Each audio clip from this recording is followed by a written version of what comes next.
요한복음 말씀이고요. 요한복음 13장 23절 말씀입니다.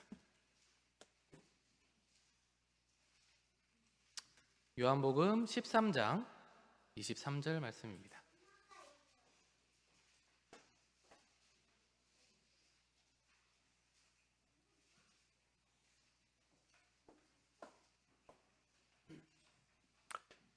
요한복음 13장 23절 말씀. 짧죠? 짧으니까 다 같이 한 목소리로 읽도록 하겠습니다. 자, 시작. 예수의 제자 중 하나 곧 그가 사랑하시는 자가 예수의 품에 의지하여 누웠느니라. 자, 한 번 더 읽어봅시다. 시작. 예수의 제자 중 하나 곧 그가 사랑하시는 자가 예수의 품에 의지하여 누웠는지라. 아멘. 기도하겠습니다. 살아계신 하나님 아버지 감사합니다. 오늘 또 저희가 주님의 말씀을 듣고 예배하러 이곳 가운데 나왔습니다. 하나님, 우리들의 모든 이 순간이 하나도 땅에 떨어지지 않는 것을 저희가 기억합니다. 하나님께서 예배하신 이 귀한 시간을 하나님 천국의 것을 저희가 누리는 귀한 시간 되게 하시고 우리들의 모든 영과 육이 먹고 마시는 귀한 시간 되게 하여 주시옵소서. 예수 그리스도의 그 생명수가 흘러 넘쳐나와 우리들 가운데 배에서 강물이 흘러 넘치는 귀한 역사가 일어날 줄 믿사오니 주님 저희들 가운데 임재하여 주시옵소서. 감사합니다. 거룩하신 예수 그리스도의 이름으로 기도드렸습니다. 아멘. 우리 옆에 사람과 한번 인사할까요? 예수 그리스도를 사랑하고 축복합니다. 예수 그리스도를 사랑하고 축복합니다. 예수 그리스도 이름으로 사랑하고 축복합니다. 할렐루야. 네, 오늘 저 제목 설교 말씀 제목은 이렇게 정했습니다. 조금 길 수 있습니다. 무리에서 제자로, 제자에서 사도로, 사도에서 사랑받는 사도로. 어렵진 않죠? 다시 한 번 더 제가 말씀드리겠습니다. 무리에서 제자로, 제자에서 사도로, 사도에서 사랑받는 사도로. 벌써 김증복 권사님은 다 외워주셨네요. 할렐루야, 감사합니다. 아멘. 예수님의 제자들의 이야기는 한도 끝도 없이 풀어놔도 너무 재미있는 것 같습니다. 예수님께서 공생의 사역을 하시고 그 엄청난 사역들을 하시면서 예수님의 제자들과 함께 하였습니다. 그런데 자세히 보면 이 제자들뿐만 아니라 수많은 무리의 사람들이 함께 했다는 것을 우리가 알 수 있습니다. 오늘 찬양을 했듯이 예수님께서 가신 그 길 가운데 수많은 무리의 사람들이 뒤쫓았습니다. 우리 보리떡 5개 물고기 2마리 사건 아시죠? 이 보리떡 5개 물고기 2마리로 장정만 5,000명을 먹이셨습니다. 그 장정만 5,000명이라는 것은 어린아이와 그리고 여자아이들을 합치면 최소 10,000명에서 20,000명이 되지 않을까 생각이 됩니다. 그만큼 수많은 무리들이 그를 따랐다는 것입니다.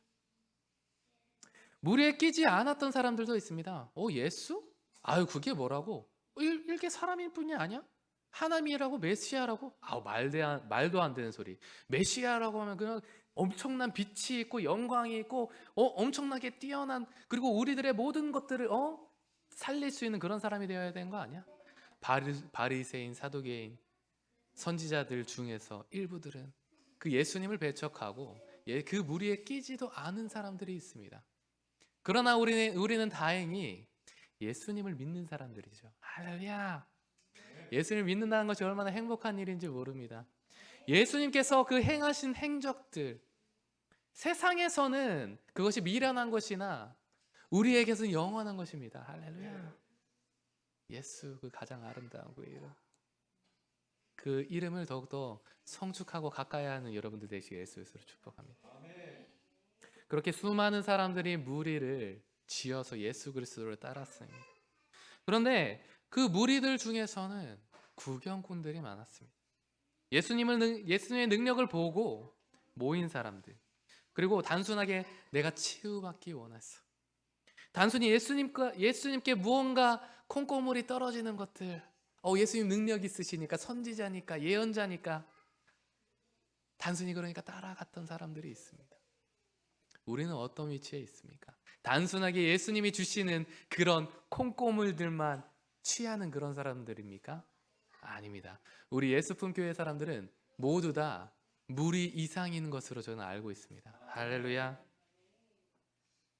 그 무리들 중에 또 수많은 제자들이 있습니다. 제자들은 예수님을 따르기로 약속하고 예수님을 따르기로 그 마음먹은 사람들입니다. 그 모든 생활하는 것들, 가족들, 그리고 내가 장례를 치러야 되는데, 결혼식을 해야 되는데 다 내팽개치고 예수님을 따라온 사람들입니다. 수많은 예수님의 제자들이 있었습니다. 여러분들은 최소 예수님의 제자들인 것은 제가 알고 있습니다. 할렐루야. 우리 한번 고백해 봅시다. 나는 예수님의 제자다. 나는 예수님의 제자다. 여러분, 예수님을 위해서 포기하셨습니까? 저는 지난주 그 집사님 한 분과 얘기하는데 엄청난 가슴의 울림을 얻었습니다. 자기가 이 집사님이 할 수 있는 그 영역, 더 높은 영역이 있는데 그것들을 일단 내어놓고 난 하나님을 따르기로 약속했다. 그렇기 때문에 내가 세상에서 성공할 수 있는 거, 세상 사람들은 자기를 바보라고 얘기를 해요. 야, 바보. 야, 너 더 좋은 대학교 갈 수 있고 더 세상에서 더 좋은 지위를 얻을 수 있는데 너 정도 실력이면. 근데 그거를 포기하고 나가다니 너 바보 아니니? 그렇게 수많은 사람들이 얘기했다고. 그런데 그분은 그것들을 포기하고 예수님께서 나에게 무슨 말씀을 하시는가? 예수님께서 나에게 원하시는 것 무엇인가? 세상의 높은 지위를 원하는 것이 아니라 내가 예수님을 따르기를 원하는가? 그것을 고민하며 예수를 위해서 많은 것들을 포기했다고 합니다. 저에게 큰 울림이 되었습니다. 여러분들은 어느 위치에 있습니까? 예수님을 위해서 포기하였습니까? 특별히 예수님 위해서 포기한 이 수많은 제자들 중에 예수님께서 또한 12 사도를 뽑으셨습니다. 할렐루야. 할렐루야. 이들이 사도가 될 수 있는 자격이나 될까요? 베드로, 안드레, 요한, 그냥 배운 게 없는 사람들입니다. 배운 게 없는 사람. 솔직히 제가 예수님이었으면 좀 학식이 있고 좀 지위도 좀 있고 제사장, 그 중에서 또 대제사장이거나 아니면 이제 막 크고 있는 그런 수련생들을 좀 뽑았을 것 같습니다. 지금으로 따지면 목사님 중에 젊고 경력도 화려하고 좀 유학도 좀 갔다 오고 그런 사람들을 뽑았을 것 같습니다. 예수님 왜 그랬는지 모르겠어요. 그런데 그 예수님의 12 제자, 사도라고 불리움을 받았습니다. 초대교회의 교부들. 우리에게 큰 힘이 됩니다. 그들의 존재는. 아멘. 예수님께서 하시는 것은 그것입니다. 야, 얘들아, 너희 학식이 있거나 사회적인 지위가 높거나 그런 것이 중요하지 않단다. 나를 따르고자 하는 그 마음이 있다면 너희가 사도다. 아멘. 그렇잖아요. 저는 신학교 들어가서 좌절감을 느꼈습니다. 왜냐하면 신학교 들어가니까 배울 게 너무 많은 거예요. 구약 신약만이 단 줄 알았는데 여러 가지 하나님에 대해서, 예수님에 대해서, 성령님에 대해서 수많은 학문과 지식들, 그런 것들을 섭렵하고 역사적인 사실들, 그리고 반증법들, 비평학, 여러 가지 학문들이 너무 많은 거예요. 제가 감당하기 너무 힘든 거예요. 서울대 공대에 나오신 형님이랑 같이 공부를 했는데 그분은 조금 읽으면 이해를 다 하더라고요. 근데 저는 한 수십 번 읽어도 이해가 안 돼요. 낭망했습니다. 시험 치는데 시험 점수가 잘 안 나와요. 와, 하나님, 제 신학할 수 있을까요? 제가 하나님을 따르는 사람이 될 수 있을까요? 제가 참된 목회자가 될 수 있을까요? 좌절하고 낭망했어요. 그런데 하나님이 그 시간 가운데 저를 더욱더 단련시키셨어요. 저는 오히려 더 열심히 공부하려고 했었는데 하나님이 저를 예배의 자리로 부르시더라고요. 기도의 자리로 부르시더라고요. 찬양의 자리로 부르시더라고요. 저는 그래서 찬양팀을 만들고 노방 찬양단을 만들고 기도팀을 만들고 할렐루야. 하나님이 그렇게 하시더라고요. 하나님이 원하는 것은 너희가 수많은 학문과 지식을 섭렵하는 것이 아니라 나와 친밀한가. 친밀한 12 사도들이 되시길 예수 그리스도로 축복합니다. 12 제자가 예수님과 함께 동행하며, 제가 봤을 때 예수님이 12 제자를 선택한 이유는 저는 그것이라고 봅니다. 예수님과 항상 함께 있었다. 우리가 12 사도에게 배울 것은 한 가지는 예수님과 동행하라는 거예요. 우리 이 표 있죠? 너무 좋죠. 예수님만으로 충분합니다. 할렐루야. 저는 목사님 너무 좋아요. 이현무 목사님 너무 좋아요. 너무 신실하시고 말씀을 들을 때마다 심령과 골수를 쪼갭니다. 진짜 저희 목사님이라서 그런 게 아니라 저도 수많은 설교를 많이 듣거든요. 저는 진짜 하루 종일 설교 듣습니다. 좋은 설교들 많이 듣습니다. 찬양 듣고 기도하고 하루 종일 그러고 있어요. 그런데 그 수많은 설교 중에 심령을 울리는 설교가 많지 않더라고요. 여러분 축복받은 분들입니다.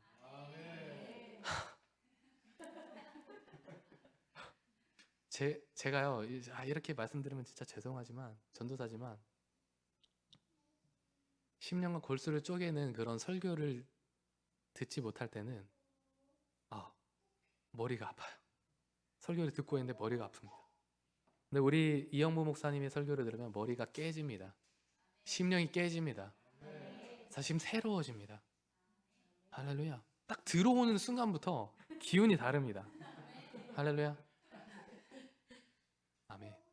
에즈버리 부흥운동 일어났을 때 그 본당에 들어가는데 마음이 엄청 새로워지고 뭐 다른 게 없대요. 그냥 딱 들어가는데 마음이 새로워지는 그런 느낌, 하나님을 갈망하는 그런 느낌이 나더래요. 그것이 하나님이 운행하고 있는 것입니다. 이 예수품교회 가운데 우리가 예배드리는 이 공간 가운데 하나님의 그 임재가 엄청납니다, 여러분. 할렐루야.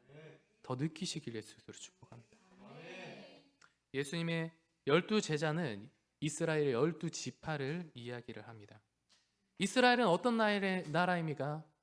왕같은 제사장 지파입니다. 전 세계를 이끄는 제사장 지파라는 것입니다. 하나님이 12 사도를 세우면서 12 지파를 세운 거예요. 할렐루야. 그러면서 너희가 왕같은 제사장이다 라는 것을 말하고 있습니다. 베드로전서 2장 9절 말씀에 오직 너희는 택하신 족속이요 왕같은 제사장들이며 거룩한 나라요 그의 소유된 백성이니 이는 너희를 어두운 데서 불러내어 그의 기이한 빛에 들어가게 하신 자의 아름다운 덕을 선전하게 하려 하심이라. 할렐루야. 하나님은 우리를 사도로 세움으로써, 제자에서 사도로 세움으로써 우리를 통하여서 모든 민족을 구원하게 하셨습니다. 할렐루야. 예수님께서는 여러 가지 사역들을 하셨습니다. 마가복음 4장 23절 25절 말씀에 이 말씀을 읽으면 가슴이 두근두근합니다. 예수께서 온 갈릴리에 두루 다니사 그들의 회상에서 가르치시며 천국 복음을 전파하시며 백성 중에 모든 병과 모든 약한 것을 고치시니 그의 소문이 온 수리아에 퍼진지라. 사람들이 모든 앓는 자 곧 각종 병에 걸려서 고통당하는 자, 귀신 들린 자, 간질하는 자, 중풍병자들을 데려오니 그들을 고치시더니 갈릴리와 데가볼리와 예루살렘과 유대와 요단강 건너편에 수많은 무리가 따르니라. 할렐루야. 예수님께서 커다란 사역을 하셨습니다. 예수님 이제는 올라가셨습니다. 이제는 커다란 사역을 못 하겠죠? 이제는 커다란 사역을 못 하겠죠? 아멘. 누구를 통해 일하십니까? 마가복음 6장 7절에서 13절. 12 제자를 부르사 둘씩 보내어 더러운 귀신을 제어하는 권능을 주시고 제자들이 나가서 회개하라 전파하고 많은 귀신을 쫓아내며 많은 병자에게 기름을 발라 고치더라. 할렐루야. 예수님의 12 제자들을 통해서 하나님이 사역을 하셨던 것입니다. 예수 그리스도께서 사역을 하셨던 것입니다. 예수님의 12 제자 어디에 있습니까? 아멘. 할렐루야. 한 분 계십니다. 예수님의 12 제자 어디 있습니까? 아멘. 할렐루야. 둘, 넷, 여섯, 여덟, 아홉, 열. 12 되는 것 같은데요. 할렐루야. 12명 이상이네요. 아멘. 할렐루야. 아멘. 예수님은 심지어 예수님보다 우리를 더 큰 사역으로 초청하십니다. 요한복음 14장 12절에서 17절 말씀에 내가 진실로 너에게 이르노니 나를 믿는 자는 내가 하는 일을 그도 할 것이요. 예수님이 하는 일을 합니다. 아멘. 예수님이 하신 일을 우리가 합니다. 또한 그보다 더 큰 일도 하리니 이는 내가 아버지께로 감이라. 우리가 예수님보다 더 큰 사역을 할 수 있다고요? 말이 되는 이야기입니까? 아멘. 말이 됩니다. 왜냐하면 예수님께서는 그 하나님의 우편 가운데 우리를 위해 천국을 예비하고 계십니다. 그래서 예수님과 동일한 보혜사 성령님을 우리에게 주셨습니다. 그가 올라갔기 때문에 우리가 그보다 더 큰 사역을 할 수 있는 겁니다. 왜냐하면 예수님, 이 땅에 머물렀던 예수님은 거기서 끝나고 하늘나라로 올라가셨습니다. 그러나 우리들 가운데 성령의 모습으로 나타나셔서 우리 성령님께서 새로운 기적을 행하시는 것입니다. 할렐루야. 우리 다 같이 선포합시다. 예수님께서 나를 통해 새로운 기적을 일으키십니다. 예수님께서 나를 통해 새로운 역사를 일으키십니다. 아멘. 할렐루야. 여러분, 여기까지만 해도 여러분은 엄청난 비밀들을 알고 가시는 겁니다. 그러나 여러분, 죄송하지만 한 가지 더 큰 비밀을 여러분들에게 알려드리고 싶습니다. 요한복음 14장 1절에서 3절에 너희는 마음에 근심하지 말라. 하나님을 믿으니 또 나를 믿으라. 내 아버지 집에 거할 곳이 많도다. 그렇지 않으면 너희에게 일렀으리라. 내가 너희를 위하여 거처를 예배하러 가노니 가서 너희를 위하여 거처를 예배하면 내가 다시 와서 너희를 내게로 영접하여 나 있는 곳에 너희도 있게 하리라. 여러분, 하나님을 믿는 사람들은 조그마한 소망에 그치지 않습니다. 저는 하나님께서 저에게 소망을 주셨는데 넓고 넓은 올림픽 경기장보다 더 큰 교회를 지어서 그것에 설교하고 말씀을 듣고 모든 사람들이 예배를 드리는 그런 소망이 있습니다. 그리고 제 재정이 차고 넘쳐서 이 세상에 굶어 죽는 사람이 한 사람도 없는 그것이 저의 꿈입니다. 하나님은 저에게 큰 소망을 주셨습니다. 여러분의 소망은 어떻습니까? 큰 소망을 가집시다. 그냥 단순한 소망에 그치지 맙시다. 박영규 목사님이 계십니다. 돌아가셨는데. 그리고 박영문 장로님이 계십니다. 천국을 보고 왔습니다. 천국을 본 사람들 여러분 생각보다 수많습니다. 여러분, 예수님 옆에 계시면 내가 믿겠다. 하나님 여기에다가 딱 보이게 해봐라. 나 믿겠다 하는 사람들이 있잖아요. 하나님 와도 안 믿습니다. 그런 사람들. 예수님께서 행적을 행하시고 정말 기적을 일으키시는데도 그걸 눈앞에 보고도 하나님 안 믿습니다. 신기하지 않습니까? 우리 외의 사람들. 여러분, 천국을 본 사람들 수도 없이 많습니다. 지옥을 본 사람도 수도 없이 많습니다. 박보영 목사님 아시죠? 천국과 지옥을 보고 오셨습니다. 조영기 목사님 천국과 지옥을 보셨습니다. 설교에 다 들어가 있어요. 찾아보십시오. 박영규 목사님이, 그리고 또 천국 보신 분들이, 지옥 보신 분들이 동일한 메시지를 전파하고 있어요. 여러분, 이 정도면 과학적인 사실 아닙니까? 이 정도면 내가 보지 못했던 것들을 본 사람들이, 그리고 이 사람들끼리 아는 것도 아닌데 동일한 말들을 하고 있습니다. 이렇게만 봐도 과학적인 사실이라고 얘기를 해야 되는 거 아닙니까? 박영규 목사님이 이런 얘기를 합니다.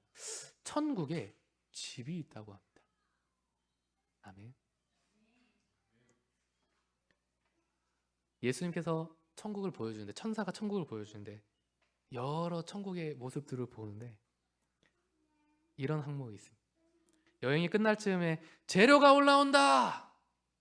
천사의 큰 음성이 들렸다고 합니다. 오른편 천사에게 그 연유를 물어봤더니 전라북도 무주에 사는 시골 교회 권사의 봉사가 매일 2가지 재료로 천국에 올라온다.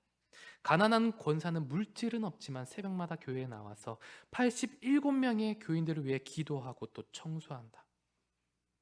처음에 말한 그 천사가 또 특수 재료가 올라온다! 고 큰 소리로 말했다.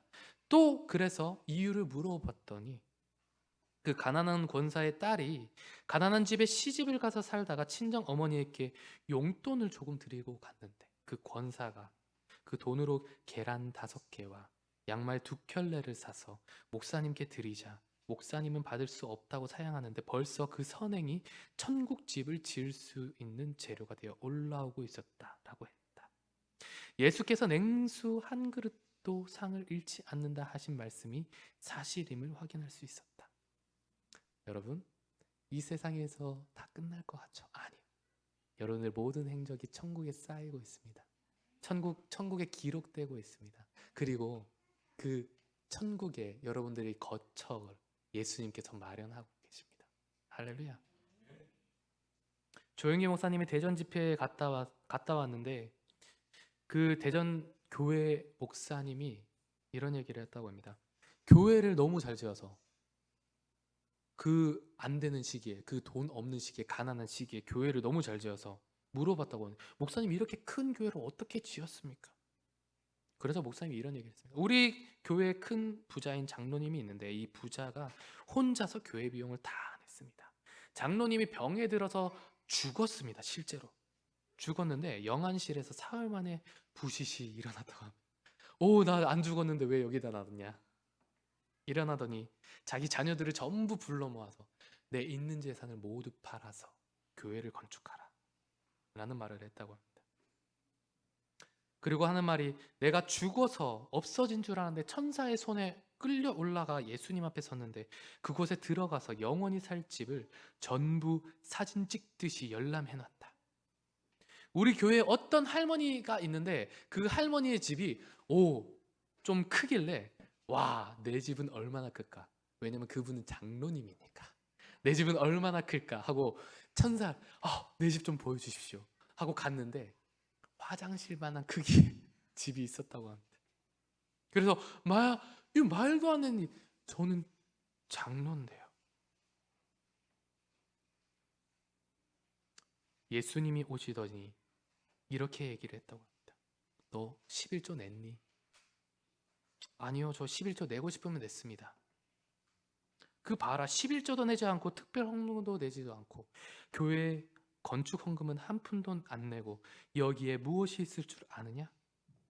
여기는 돈의 액수를 보는 것이 아니라 마음의 정성을 보는데, 그 정성을 담긴 하나님의 섬기는 일을 했으면 여기서 다 갚아준다. 그러니 너는 한평생 화장실보다 못한 이곳에서 살아야 한다. 그러자 그분이, 아이고 예수님 용서하여 주십시오. 저 조금만 시간을 주면 내려가서 교회 헌금하겠습니다. 사정사정해서 예수님이 허락을 하셨다고 합니다. 그리고 일어나서 모든 집을 팔아버리고 모든 재산을 팔아버리고 헌금했다고 합니다. 그리고 건축한 게 이 교회라고 합니다. 그러고 교회 건축이 다 끝나자 예수님께, 예수님 저 좀 데려가 주십시오. 저 다 끝났습니다. 할 일 다 끝났습니다. 그리고 얼마 안 돼서 정말로 돌아가셨다고 합니다. 여러분, 구원은 이미 받은 것입니다. 그런데 이제는 우리는 천국에 집을 짓는 삶을 살아야 합니다. 하늘의 보상을 받는 그런 일을 해야 합니다. 저는 헌금 억지로 하는 거 좋아하지 않습니다. 그러나 저는 알고 있습니다. 하늘의 비밀. 헌금하면 하나님 배로 갚아주신다는 것을 저는 알고 있습니다. 그래서 저는 헌금합니다. 그리고 가급적이면 사람들을 섬깁니다. 목사님들 만나면 저는 대접하려고 합니다. 왜냐하면 대접하면 제가 더 받는 것을 알고 있습니다. 오늘 본문의 말씀이다. 요한복음 13장 23절. 예수의 제자 중 하나 곧 그가 사랑하시는 자가 예수의 품에 의지하여 누웠느니라. 사도 요한은 이름이 요한은 은혜를 갚으신다. 은혜가 갚으신다 라는 뜻입니다. 그는 야곱의 형제였고 어부였습니다. 시몬 베드로의 동업자로 갈릴리 바다를 주무대로 생활을 했습니다. 예수님의 최측근 제자였습니다. 예수님을 항상 따랐던 사람입니다.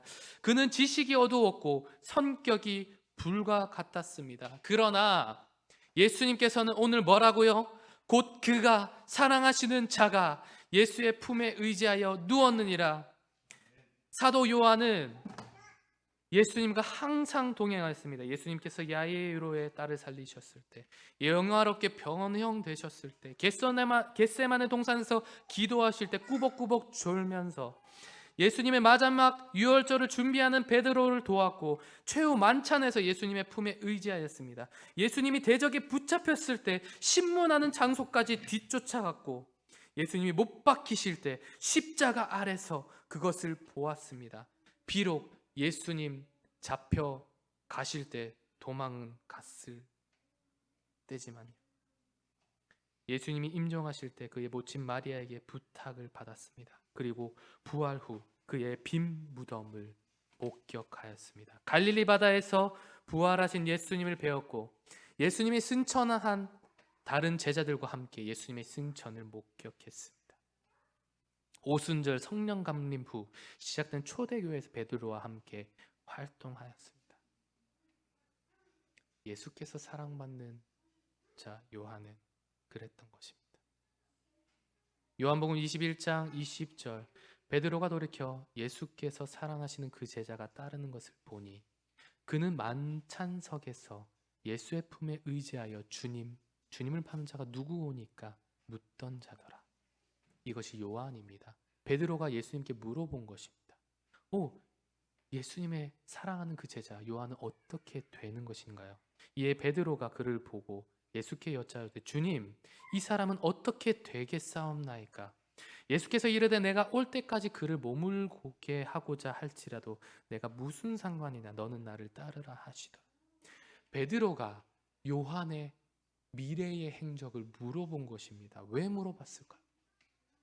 예수님께서 특별히 사랑하던 제자였기 때문입니다. 할렐루야.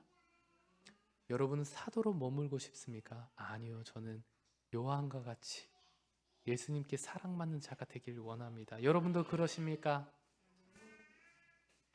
우리가 예수님께 사랑받기 위해선 단 한 가지 이것입니다. 예수님과 가까이 하는 것입니다. 요한은 성격이 불과 같았던 사람입니다. 그러나 그가 초대 교부가 되어서 항상 하는 말이 이거였다고 합니다. 심지어 사람들이 사도 요한님, 이제 그만 그 얘기는 그만 말씀하십시오. 이제 귀가 닳겠습니다. 무엇인지 아십니까? 너희는 서로 사랑하라. 너희는 서로 사랑하라. 야고보서 4장 8절 말씀에 하나님께 가까이 나아오십시오. 그러면 하나님께서도 여러분을 가까이 하실 것입니다. 여러분은 죄인입니다. 그러므로 여러분 삶 가운데 죄를 깨끗이 씻으십시오. 여러분 하나님과 세상을 동시에 쫓으려 하고 있습니다. 정결한 마음을 품기를 바랍니다. 기도하겠습니다.